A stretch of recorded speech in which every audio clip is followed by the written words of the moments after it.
Welcome back to Cheddar, everyone. Well, in continuation of the travel industry and really monitoring how it's been hit by the coronavirus outbreak, United Airlines announced a 20% cut to international flights this afternoon. The Global Business Travel Association estimates that spending on travel around the world could drop more than 37% if restrictions continue.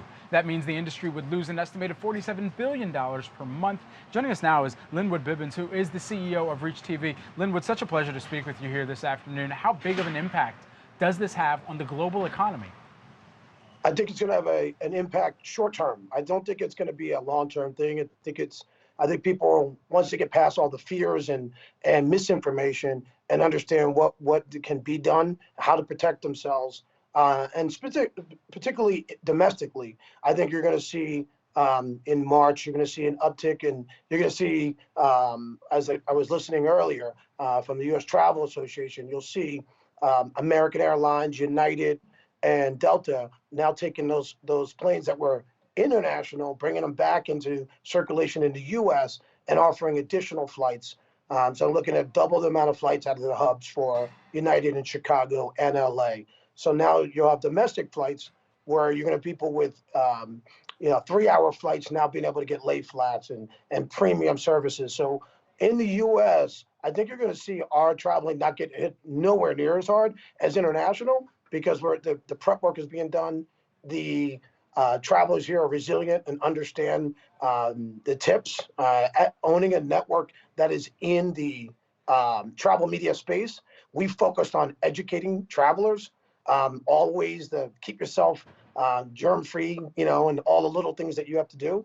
And I think that's a big thing that's happening here, is just trying to dispel any misinformation and also focus on how to keep everyone safe at the same time. Lynnwood, as we mentioned earlier, and as you alluded to, 6% drop in international travel. How much worse do you think things could get for the travel industry? Do you think we're close to that peak or at the peak? No, I think it's being impacted already. So, when you're talking about countries shutting down on an international level, we already see it, we feel it. We tell by, traffic going in those terminals. But I think that you're going to see a little bit more of a dip. And I think it's going to last another 30 to 45 days where it's going to slide downward. But I do think globally, that's going to turn back around by the summer. I think you're going to see a big turnaround. I don't know how long it's going to take to make back up that loss, but I do think it's going to turn back around. I'm sorry, you said the summer or December? The summer. I think The in summer. June, July, you will have enough of the information out. The testing will be done. The cure, recoveries, ways to treat it will be done better in the airport. Being able to target customers that are travelers that are coming from certain areas, being able to screen them better, being able to give them the vaccines faster. I don't think it's going to be as long as other epidemics that hit the travel industry, because I think the global economy is much more connected, and I think we're coming with solutions much faster and reacting to things much faster than we did in the past. It's significant, the conferences and big events that we've been watching get canceled as well, whether that's Google I/O, whether that's Mobile World Congress. These are major events where there are a lot of industry officials, industry companies that will send entire teams of people out to them. How have you seen some of the conferences that have started to line up in cancellations and the ones that are still out there, still planned right now? What are the ones that perhaps you keep on your radar to say, hey, if this one gets canceled or this one also gets questioned and called into concern, this is where we could see some broader ripple effect across the entire travel industry because of the conference cancellations? Well, right now, for example, I'm at a conference. I'm at the airport conference in Denver. It was very well attended. I was tracking that intently, because these are people inside the travel business, and they know it. They know little things more than anyone. And I was happy to see how well attended it is. I have seen the cancellations from Google, but I've also seen some of the advertising, like next week in London.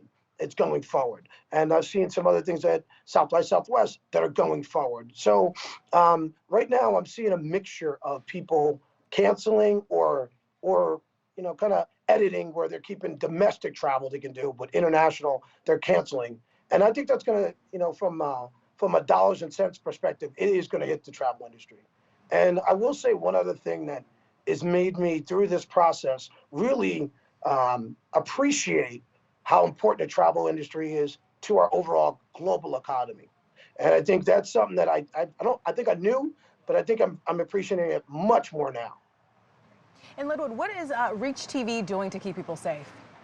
We're educating people. So we run all short form programming across our network. We're in 90 airports, US, Canada. We just expanded into the UK, and we do 1-minute tutorials on how to keep yourself safe when you're traveling, how to keep yourself germ free. What are the safety tips for yourself? We see this as a way to educate people, not just about this, but about anything when you're traveling. And our goal is the better people are educated, the more they'll understand what things they can and can't do. Well, our goal is not to get anybody in harm's way, but also not to scare them away from something they could easily do. All right. Cheddar is also on Reach TV too. We should mention that. Yes. Lynnwood Bibbens, CEO of Reach TV. Lynnwood, thanks so much for being with us. Yeah, thank you guys for having me on.